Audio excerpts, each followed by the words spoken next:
messieurs, bonsoir et bienvenue selon l'heure à laquelle vous allez nous prendre. Voilà, sachez que nous sommes en diffusion les mercredis juste après le JT, en rediffusion les dimanches à partir de 15h sur télévision. Évangile TV, c'est toujours un plaisir renouvelé pour nous de venir chez vous apporter le message, l'évangile.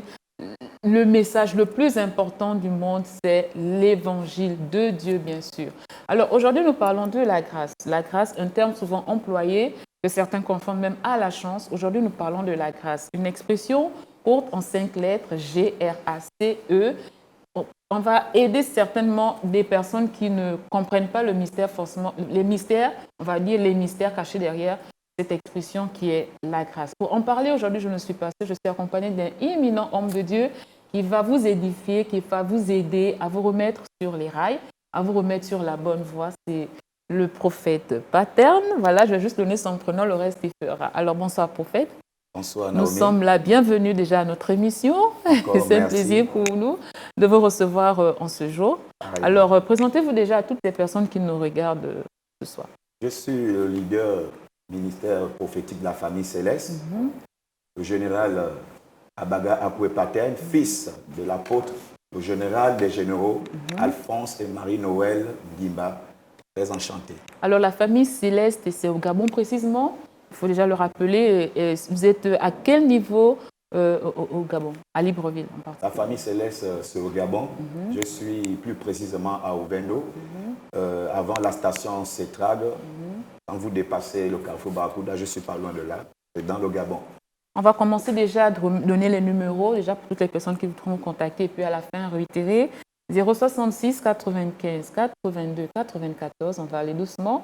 066 95 82 94, 074 76 00 10, c'est les contacts du prophète Paterne pour toute personne désireuse d'entrer en contact avec lui. Alors, prophète, nous parlons de la grâce. Lors de votre présentation, vous avez dit que vous êtes un général des... C'est ça, des généraux? C'est mon père. Alors, je suis fils d'un général. Ok, d'accord. C'est pas souvent facile de le dire, voilà, parce qu'on connaît un peu l'histoire des hommes de Dieu. On aimerait connaître un peu votre histoire avant d'être rentré dans cette grâce. On va dire que c'est pas donné à tout le monde d'être là. Vous êtes aujourd'hui. On parle de la grâce. Alors, contez-nous un tout petit peu, quand même, le détail. Donnez-nous un peu les détails de votre vie pour arriver jusqu'à ce que vous avez compris les mystères cachés derrière la grâce, que les autres appellent d'ailleurs même la chance. Encore merci Naomi. En parlant de la grâce, je lis ça à ma personnalité parce que la grâce, c'est quelque chose que l'on mérite et qu'on peut aussi dire ailleurs que l'on ne mérite pas. Mais si j'utilise la parole que nous connaissons tous, on nous a tous enseigné ça depuis la maternelle, l'école du dimanche, Jean 3,16, car Dieu a tant aimé le monde qu'il a donné pour nous son Fils unique. Donc c'était vraiment pour nous une grâce, un don. Donc ça veut dire, quand je regarde ma vie, j'ai pour habitude de dire à mes fidèles, à mes frères et sœurs, que nous ne sommes pas nés comme est né Jésus. Donc nous sommes nés, c'est maintenant aujourd'hui qu'on parle de Dieu dans les médias, dans nos vies de famille, mais quand nous regardons vraiment, nous sortons, tu te dis, est-ce que vraiment c'est moi ou bien c'est ma personne? Mais la grâce de Dieu fait en sorte que ce que tu étais hier, aujourd'hui Dieu change ton image, Dieu change ton nom. Pour moi, j'appelle ça grâce. C'est une grâce. Vous n'avez pas tout de suite compris ce que c'était la grâce, et avec le temps, au cours de votre avancée, vous avez grandi dans le Seigneur, que vous avez compris ce que exactement la grâce signifiait pour vous. Exactement, Naomi. La grâce, aujourd'hui, pour moi, j'aime aborder ces thèmes parce qu'il y a des choses, quand je regarde selon des hommes, je ne peux pas certainement avoir une place ou un nom aujourd'hui. L'image que j'ai aujourd'hui, je peux, par exemple, dire que ce n'est pas grâce à un homme ou qui que ce soit, mais c'est la grâce de Dieu dans ma vie, le fait de l'avoir reçue, le fait de l'avoir acceptée. Nous parlons de la grâce de Dieu au cours de votre introduction. Vous avez dit que c'est une faveur. Voilà, vous avez évoqué la thématique faveur. C'est quelque chose d'immérité. C'est quelque chose d'immérité. Alors, si c'est immérité, dites à toutes ces personnes qui nous regardent comment faire pour entrer dans cette faveur imméritée-là, parce qu'il y a certaines personnes qui ne savent pas que pour mériter cela, cette faveur imméritée-là, permettez-moi de le dire ainsi, il y a des étapes, il y a des canevas qu'il faut suivre pour faire partir de cette atmosphère-là, si je peux le dire ainsi. Pour prendre part, comme je dis, je suis témoin numéro 1. Pour prendre part à cette grâce, c'est d'accepter Christ dans sa vie comme Sauveur et Seigneur. Donc ça veut dire, quand je parle, exemple, si vous me permettez d'ouvrir la parenthèse, bon, en dehors de la grâce, je vais aussi parler du grand amour de Dieu. Parce que quand, par exemple, chacun de nous aujourd'hui, je porte le nom général. Aujourd'hui, je porte exemple plusieurs titres. Aujourd'hui, je suis chef de famille, ainsi de suite. Mais je peux dire, quand Dieu regarde ma vie en arrière, je ne méritais pas. Mais le fait d'avoir reçu Christ dans ma vie comme sauveur et Seigneur, parce que quand tu n'as pas un nom, quand tu n'as pas une position, pour des hommes, tu ne comptes pas. Pour des hommes, vraiment, tu ne signifies rien. Tu peux être même face à certaines personnes, c'est comme si tu n'étais pas. Mais le fait d'avoir reçu Christ peut faire en sorte que ce que le monde ou ce que l'homme n'a pu faire pour toi, mais en recevant Christ dans ta vie comme sauveur et Seigneur, il peut changer ton image. Et tout ça, j'appelle ça, c'est la grâce. Rencontrer Dieu, avoir Dieu dans sa vie, servir Dieu, c'est une grâce, c'est un privilège. Ok. Suffit-il à un homme seulement d'accepter Christ pour bénéficier, pour jouir de la grâce? Est-ce qu'on peut dire que la foi aussi est un élément qui favorise cette capacité-là, cet élément-là en nous? Oui, aujourd'hui, Naomi, nous parlons de la grâce, mais nous parlons, c'est exemple de la foi. Il ne suffit pas seulement d'accepter ou de recevoir Christ, mais c'est de croire que Christ est capable. Comme ce que je prends, tu le dis, la Bible est un livre de témoignages. La Bible est un livre de promesses. Donc tout simplement, il ne suffit pas seulement de lire. Comme je l'ai dit, on ne chante pas la lecture biblique. Mais il suffit, par exemple, pour ceux qui la confessent, c'est de la confesser avec foi et de tout cœur, en croyant que Dieu, le fait de l'avoir reçu dans ma vie, il change, il transforme, il délivre. Donc, en parlant de la grâce, la foi aussi est un élément très important pour un chrétien. Alors, quels sont les bienfaits de la grâce? À quoi nous sert la grâce? C'est cette petite expression-là. Quelle est la capacité de ces 5 lettres-là dans la vie d'un enfant de Dieu? Parce que pour bénéficier de la grâce, vous l'avez dit, il faut accepter le Seigneur. Alors, quel est l'impact? Quels sont les biens fondés de la grâce dans la vie d'un enfant de Dieu, prophète Pater? La grâce, tout à l'heure, nous avons ouvert une parenthèse en parlant, exemple, de la foi. La grâce, ça veut dire que c'est quelque chose que je ne méritais pas, mais le fait d'avoir reçu Christ dans ma vie, la grâce peut faire en sorte que ce qui était impossible pour toi ou pour des hommes, la grâce peut t'amener dans certains endroits où tu ne pouvais y penser ou imaginer. Donc la grâce est une très bonne chose. La grâce ouvre les portes dans la vie d'un enfant de Dieu. Dans la Bible, un passage, oui, le bonheur et la grâce nous accompagneront tous les jours. Je vais paraphraser ça comme ça. Alors, si on en parle un tout petit peu, aider à comprendre certaines personnes qui ne comprennent pas certainement le mystère de ce passage-là dans la Bible. Oui, le bonheur et la grâce. On le répète souvent. Hein? Oui. J'avoue qu'on le dit souvent, mais moi, souvent, je le dis. Mais quel est le mystère derrière ces phrases-là, cette confession-là? C'est dans Psaume 23, il dit, oui, le bonheur et la grâce m'accompagneront tous les jours de ma vie et j'habiterai dans la maison de l'Éternel. Comme pour dire, la vie est comme un carrefour. Dans un carrefour, il y a plusieurs voies. Mais parfois, exemple, quand nous sommes atteints de problèmes, de tribulations, on cherche des solutions. Mais moi, je peux, exemple, dire, je me retrouvais comme dans un carrefour en cherchant des solutions. Je me suis retrouvé en train de servir Dieu et sur la voie de Dieu. Mais en disant que le fait d'avoir reçu Christ, je ne fais qu'insister sur ce thème, ce propos, le fait d'avoir reçu Christ dans sa vie comme Sauveur et Seigneur peut t'ouvrir beaucoup de portes, peut te donner accès dans certains endroits, comme je disais tout à l'heure, que tu ne peux imaginer. Donc, la grâce est un privilège pour un enfant de Dieu. Mais il suffit de croire que Dieu est capable, que par moi, Dieu est capable de m'amener à faire ci, à faire ça. La grâce, avant de la communiquer à quelqu'un, tout commence et tout passe d'abord par ta personne. Donc ça veut dire, si j'étais malédiction, le fait d'avoir reçu Christ aujourd'hui, il fait de moi un homme, un instrument de grâce. Alors, dans la Bible, on a beaucoup de personnages qui ont été visités par la grâce. Ouais. La grâce, on peut dire que ils étaient en quelque sorte des personnes très, très, très, très distinguées dans la Bible. On a à l'exemple de David, de Joseph, de tellement de personnes. Alors, si on en parlait un tout petit peu, si on évoquait un peu le critère de la distinction, lorsque la grâce embrasse, fait corps avec un enfant de Dieu. Oui, comme je l'ai dit, la grâce, l'exemple que je peux prendre, je prendrai tout l'exemple par ma propre personne. Sur 1000 personnes, nombreuses familles dans le Gabon, je dis, est-ce que j'ai réellement mérité?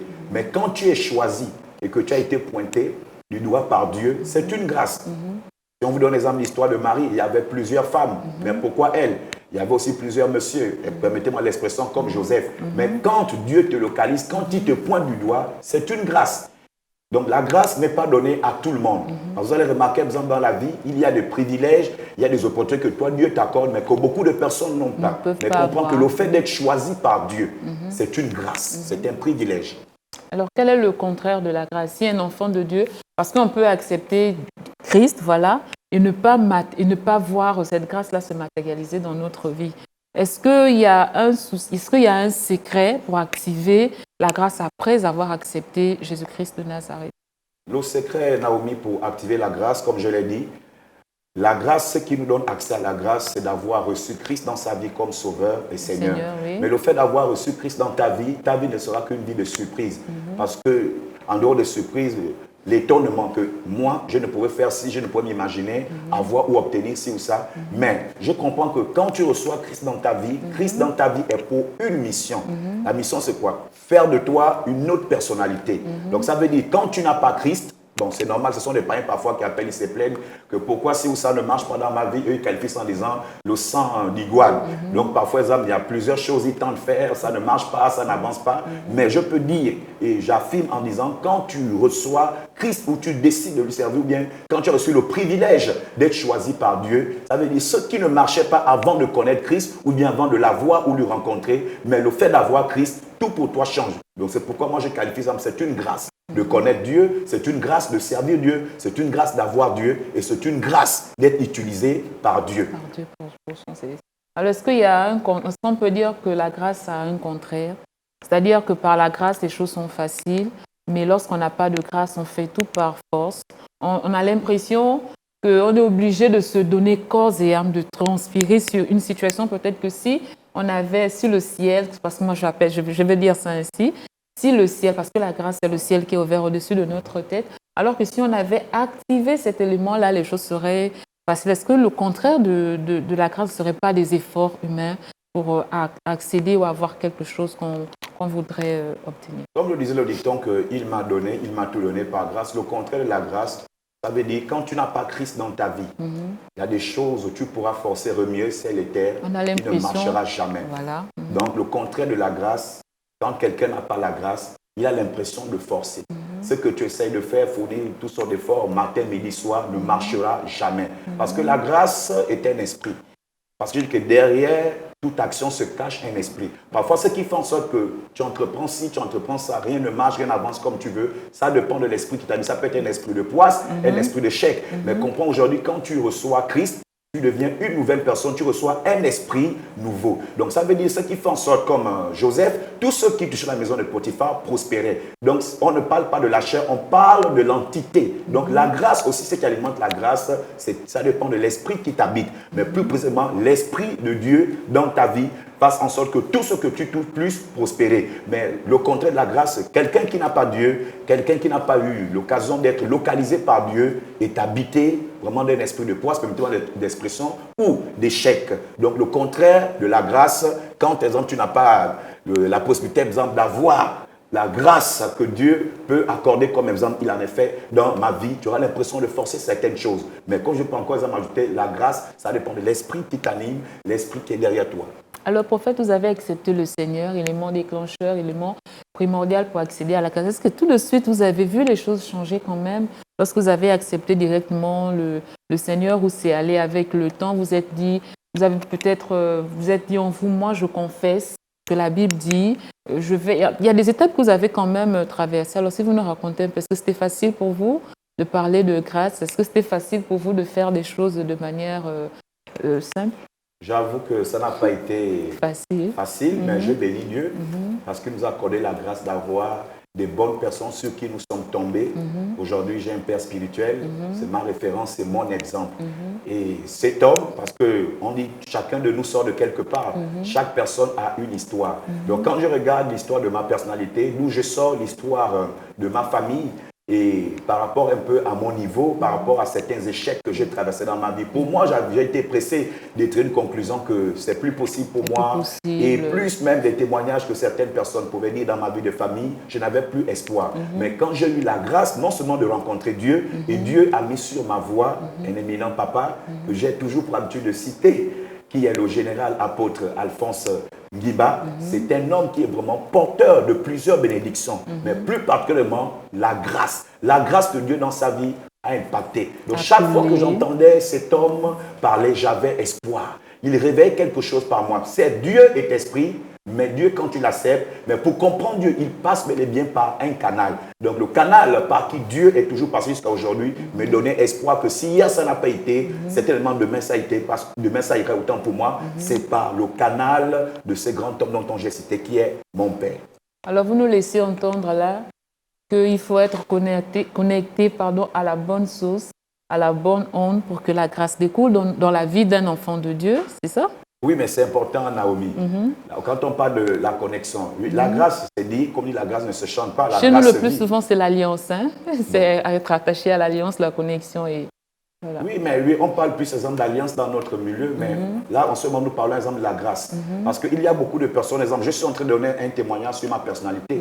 Bon, je n'ai pas vraiment eu, exemple, je n'ai pas eu 10 ans de vie chrétienne pour expérimenter, mais ça dépend. Il y a déjà des personnes qui ont payé le prix. Mais quand tu as la grâce de les rencontrer, ça veut dire que tu n'es pas obligé de passer par où ils sont passés, mais au nom de l'alliance qu'il a avec Dieu, le fait d'avoir rencontré cette personne, ça te préserve de beaucoup de choses dont tu n'es pas obligé de vivre, mais par l'alliance qu'il a avec Dieu et la grâce qu'il porte peut te donner accès dans certaines choses. Naomi. Alors, on est enfant de Dieu, moi je me convertis, Naomi, je donne ma vie à Christ, j'ai la grâce. Les choses vont certainement aller sur des roulettes, ça va aller tranquille, je suis connectée à la bonne source, à la bonne onde. Je suis mon alliance, mais vraiment j'ai activé mon alliance. Hein, le plus souvent chez les chrétiens, c'est bâtir l'autel. Voilà, on a bâti un autel et puis la grâce parle. Mais est-ce qu'à un moment donné, cette grâce-là aussi peut, à un moment donné, peut s'arrêter, de couler? Comment conserver, j'ai envie de dire, comment conserver cette... Est-ce qu'il y a des mécanismes où ce n'est pas important de conserver cette grâce-là, de conserver cette faveur-là? Oui, Naomi, comme je le dis, la bénédiction s'entretient. La grâce est un esprit, la grâce aussi c'est une onction. Ce sont des éléments qui s'entretiennent. Ça veut dire, c'est à toi de reconnaître. Ça veut dire, avant de connaître Dieu, j'ai erré ça. En fait, toute personne a une expérience, toute personne a un parcours. Bon. Toute personne, il faut parfois, exemple, arriver à un temps soit peu, de marquer un stop, faire le bilan. Mais j'ai fait ci, j'ai fait ça, rien n'a pu marcher dans ma vie.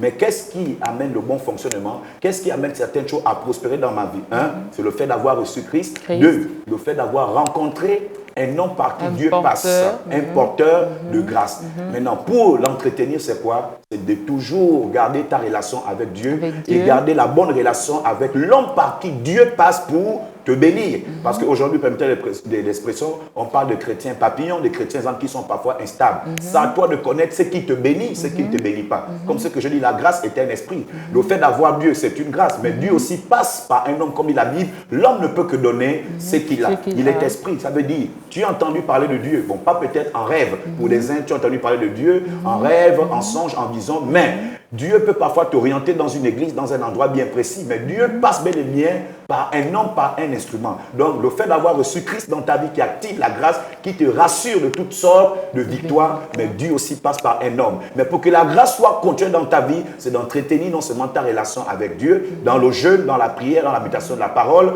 et d'entretenir aussi la relation avec l'homme par qui Dieu passe. Et la grâce continuera toujours à couler dans ta vie.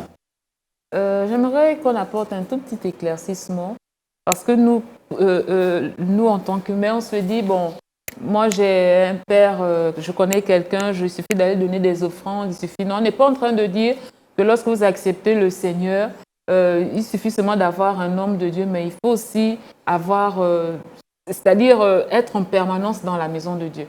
Voilà, c'est très important, il ne suffit pas d'apporter les offrandes, les liens, par exemple, à un homme de Dieu, mais apportez-les dans la maison du Seigneur. Alors, j'ai des toutes petites expressions là, qui reviennent souvent, on va essayer, vous allez peut-être aider quelqu'un à comprendre ça. Alors, c'est quoi trouver grâce?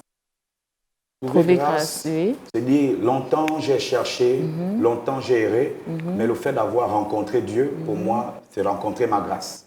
Avoir trouvé la personne de Dieu, avoir donné sa vie à Dieu, c'est une grâce. Peut-être revenir déjà, trouver grâce, peut-être réitérer, trouver grâce. Trouver grâce, j'ai répondu, c'est simple. Ça veut dire, avant Dieu, on avait une vie, tout homme a un parcours, tout homme a une histoire. Mais le fait pour moi d'avoir rencontré, cherché et rencontré, trouver Dieu, c'est une grâce. C'est une grâce. C'est une grâce. Alors, la grâce est trompeuse. Oui. La grâce est trompeuse. C'est ce qu'on entend. Je confirme, la grâce est trompeuse, mais je dis ça dépend. Ça dépend de la voie choisie, Ça dépend de qui tu rencontres dans ton parcours ou en cherchant.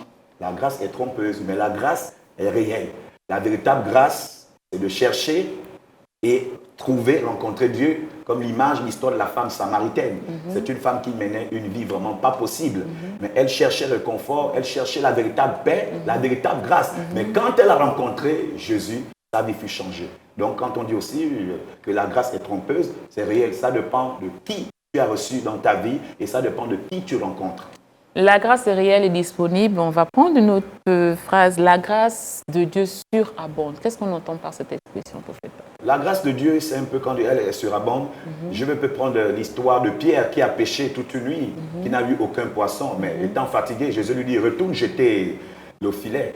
Mais il s'est peut-être raison. Mais il a dit, Seigneur, sous ta parole, j'irai. Mais il pouvait s'imaginer. Donc ça veut dire, quand tu reçois Christ ou quand tu as Christ dans ta vie, bon, parfois il y a des prières, on adresse, bon, Seigneur, donne-moi seulement juste 150 000 francs, ça me va pour payer le loyer, alors souvenir à mes besoins. Beaucoup. Mais quand tu as foi, la grâce fait en sorte que quand tu l'as dans ta vie, Dieu te bénit même au-delà de ton entendement, au-delà de ton imagination. La grâce qui déborde. La grâce qui déborde. Alors, Dieu fait grâce à qui il veut. Oui. Qu'est-ce qu'on entend par cette expression? Dieu fait grâce à qui il veut que non. C'est un privilège, c'est une grâce d'être choisi par Dieu. Parce que vous allez remarquer, aujourd'hui, je parle de la grâce. Aujourd'hui, il y a beaucoup de personnes comme ce que j'ai pour habitude de dire. Parfois qui citent, j'ai appris, j'ai bac plus 4, mais ils n'ont pas de travail, ils sont au chômage. Leur vie, rien ne marche. Mais par contre, il y a des gens qui n'ont pas bac plus 4, mais le fait d'avoir été choisi par Dieu peut t'amener à voir ce que quelqu'un qui a appris n'a pas. Donc on dit que non, Dieu fait grâce à qui il veut. Comme ça veut dire, c'est quelque chose que je ne méritais pas, mais je bénis Dieu de m'avoir fait grâce, de m'avoir choisi, de m'avoir appelé. Comme pour dire, il n'était pas aussi obligé par rapport à ma vie, par rapport à mon passé. Donc Dieu fait grâce à qui il veut, mais quand tu as été choisi par Dieu, estime-toi l'homme ou la femme vraiment, ou le chrétien le plus heureux, parce que c'est une grâce d'être localisé, c'est une grâce quand Dieu te pointe du doigt, parce que cette grâce n'est pas accordée à tout le monde. Peut-être ça me fait mal, quelqu'un qui meurt sans avoir reçu ou servir Dieu ou connaître Christ, mais où ira son âme. Mais comprends que quelqu'un étant en vie, que Dieu te fait grâce, ou il te pointe du doigt, c'est une grâce. C'est une grâce. C'est une grâce. C'est une grâce. Alors, vivre la grâce de Dieu. Vivre la grâce de Dieu. Vivre la grâce de Dieu, c'est comme ce que je l'ai dit. Vivre la grâce de Dieu, on a dit tout à l'heure que la bénédiction, c'est quelque chose qui s'entretient. Aujourd'hui, il y a des personnes, parfois, j'ai vu en tant que numéro 1 du ministère politique de la famille céleste, témoin numéro 1, j'ai vu des personnes aujourd'hui, tu témoignes, Dieu m'a béni, Dieu m'a accordé la grâce d'avoir ci ou ça. Et il y a certaines personnes qui parlent aujourd'hui leur bénédiction au passé. Mais pour entretenir et vivre dans la grâce, ça veut dire ce que j'aime à l'église, j'aime des temps de louange, j'aime tant des choses, mais c'est l'enseignement qui fait soi, parce que l'enseignement t'aide comment entretenir et comment demeurer dans la grâce. Parce que tout, c'est pas seulement de dire Dieu m'a béni. L'homme a une part, toi aussi tu as ta part. Mais si tu attends tout venant exemple de Dieu, Dieu lui sait qu'il sait faire. Il a fait une promesse à tous ses enfants. Il y a des promesses qu'il a faites sur des personnes qu'il a choisies, il a établies. Mais la grâce que Dieu t'accorde d'avoir, mais pour l'entretenir et pour demeurer béni, eh bien, c'est de faire asseoir les enseignements reçus par le canal par qui Dieu passe pour te bénir. Et tant que tu auras ces enseignements, la première, il a dit quoi, Josué? Si tu veux prospérer, si tu veux demeurer béni, mais que ces livres de la loi ne se loignent jamais de ta bouche. Donc ça veut dire que ce qui fait en sorte que tu puisses demeurer dans la grâce, c'est de retenir, de méditer, avoir toujours l'attitude que tu as, parce qu'il y a forcément quelque chose qui amène à Dieu de te bénir. Donc qu'est-ce qui amène à Dieu de te bénir? Peut-être pendant le temps de jeûne, le temps de prière, le temps d'enseignement. Donc tu ne dois pas perdre le cap. Donc tant que tu seras toujours dans la présence de Dieu, tant que tu seras toujours en train d'obéir, ça dépend de l'alliance. Tout homme de Dieu a une alliance avec Dieu. Donc tant que tu seras toujours en train de respecter les principes du Seigneur ou donnés par la parole, tu demeureras toujours béni, Naomi. Alors, prophète Patin, j'ai une question qui vient comme ça là. Oui. Au-delà des biens matériels, au-delà des biens physiques, peu importe ce que nous pouvons amasser comme grâce, bénédiction, alors quelle est la chose la plus gracieuse que Dieu ait donnée à l'homme sur la terre? Bon, je veux dire, quand on parle des Saintes Écritures, la plus grande offrande que Dieu apprécie, c'est ta personne. La plus grande offrande. Nous, on s'est dit que la bénédiction, c'est le matériel. La bénédiction, c'est d'avoir une voiture. La bénédiction, c'est de voyager. Il y a beaucoup de personnes qui ont des voitures. Il y a beaucoup de personnes qui ont beaucoup d'argent, mais ils n'ont pas de sommeil, ils n'ont pas de paix. Mais la Bible déclare que la bénédiction de Dieu ne se fait sur aucun chagrin. Donc, ça veut dire, la première bénédiction qui rend prospère, la Bible déclare que je souhaite que tu prospères à tous égards, comme prospère l'état de ton âme. La première bénédiction, d'abord, c'est la conversion de ton âme. Et comprends que si ton âme prospère, si ton âme est convertie, la chair sera facilement impactée. Donc, tout commence d'abord dans la partie intérieure, donc dans ton état d'âme. Merci, prophète. Nous sommes arrivés au thème, rappelons-le, prophète à bagarre. Moi, je vais m'arrêter à Paterne. Je vais m'arrêter à voilà, Paterne. Vous êtes le pasteur du ministère de la famille céleste à Cisa Ovendo. Voilà. Vous nous avez donné vos contacts 066 95 82 94 066 95 82 44 94 pardon et le 074 76 00 10. Pour vous qui êtes à l'extérieur, c'est plus de 141 et les numéros après. Alors, nous sommes arrivés au terme de notre émission, Prophète Paterne. Peut-être qu'on a oublié quelque chose que vous avez envie de communiquer. Vous avez envie de laisser un déclic dans le cœur, dans la pensée de quelqu'un ce soir, chez quelqu'un qui est devant sa télé, qui se dit « Mais Seigneur, moi j'attends encore, j'aspire. » Alors, si vous déchargez cela dans la vie de quelqu'un ce soir, pour boucler notre émission. Encore merci Naomi. Ce que je peux donner comme conseil à un frère, à une sœur qui me reçoit maintenant. La grâce, je l'ai dit tout à l'heure, c'est un très bon thème que j'aime, c'est d'avoir Jésus. Mais comme ce que je prends tu le dis, il ne suffit pas seulement d'appartenir à une église, chanter Jésus et prêcher Jésus. Je dis, la parole de Dieu, c'est quelque chose qui ne se chante pas, elle se vit. Je sais qu'aujourd'hui, il y a beaucoup de chrétiens dans différentes églises qui sont au stade de découragement. Je suis venu te dire en tant que témoin que Dieu bénit, Dieu élève, Dieu change.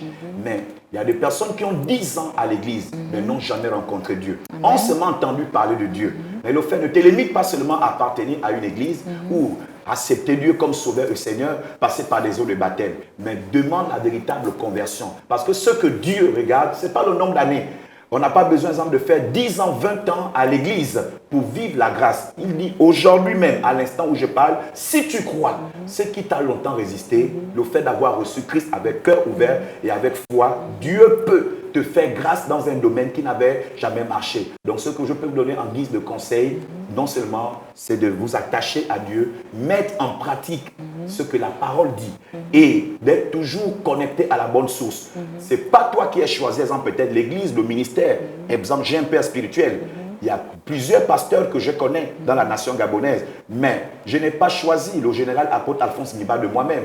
J'ai dit à Dieu, oriente-moi. Seigneur, j'ai besoin de repères. Dieu a choisi cet homme pour moi. L'église où j'ai reçu le baptême, qui est au centre d'adoration Hermon, où j'ai été délivré, c'est Dieu qui a choisi cet endroit pour moi. Donc, comprends que si tu veux vivre la grâce, arrête de faire des choses selon la chair ou par rapport, parce qu'il y a des gens, parfois, je vais à l'église parce que mon mari prie là-bas, parce que ma soeur ou bien parce que tel. Laisse Dieu, par son esprit, te conduire. Parce que pour vivre aussi la grâce, sois au bon endroit et sois connecté à la bonne personne. Donc, c'est pour dire, des choix que nous avons faits peut-être par la chair ne pourra jamais t'amener à prospérer. Mais laisse Dieu choisir pour toi, laisse Dieu te guider, laisse Dieu t'orienter et tu verras ce que c'est la grâce en tant que témoin. La grâce est réelle et que la grâce de Dieu vous localise. Et toi qui m'entends maintenant, ça ne dépend pas de 10 ans, 20 ans de vie chrétienne. Crois en ce que je t'ai dit, la grâce est réelle. Celui qui est devant ton petit écran, aujourd'hui, je suis la grâce de Dieu. Et comme dit la Bible, l'homme ne peut que donner ce qu'il a. J'ai reçu Dieu et Dieu m'a impacté par la vie d'un homme. Aujourd'hui, je ressemble à la grâce. Et ma prière est celle-ci, quel que soit où tu es, que la grâce de Dieu te visite, qu'elle te localise et qu'elle t'accompagne.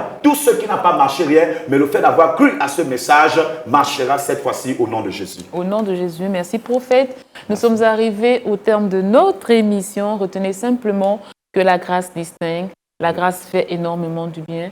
La grâce dissout, la grâce réduit les efforts humains. Je suis chez vous pour aujourd'hui. C'est terminé. On se donne rendez-vous la prochaine fois. Retenez que nous sommes en diffusion les mercredis après le journal télévisé, en rediffusion les dimanches à partir de 15h sur télévision Hermon by Évangile TV. Si vous avez des commentaires, surtout n'hésitez pas à nous laisser vos commentaires juste après. Regardez l'émission, quelque chose que vous voulez améliorer, vous venez nous apporter quelque chose, un conseil, vous donner un conseil pour la bonne marche, pour la bonne marche de l'émission. N'hésitez surtout pas de le faire. juste après. Si vous souhaitez aussi nous accompagner financièrement, peu importe matériellement, voilà, vous pouvez le faire au 074 80 85 85, 074 80 85 85. Nous parlons là d'aide, dons et tout ce qui va dans le même sens. Alors, si vous souhaitez nous joindre directement, faites-le au 062 86 46 68. Aujourd'hui, nous avons parlé de la grâce. N'oubliez surtout pas que la grâce dissout les efforts humains. On se dit au revoir et à la prochaine.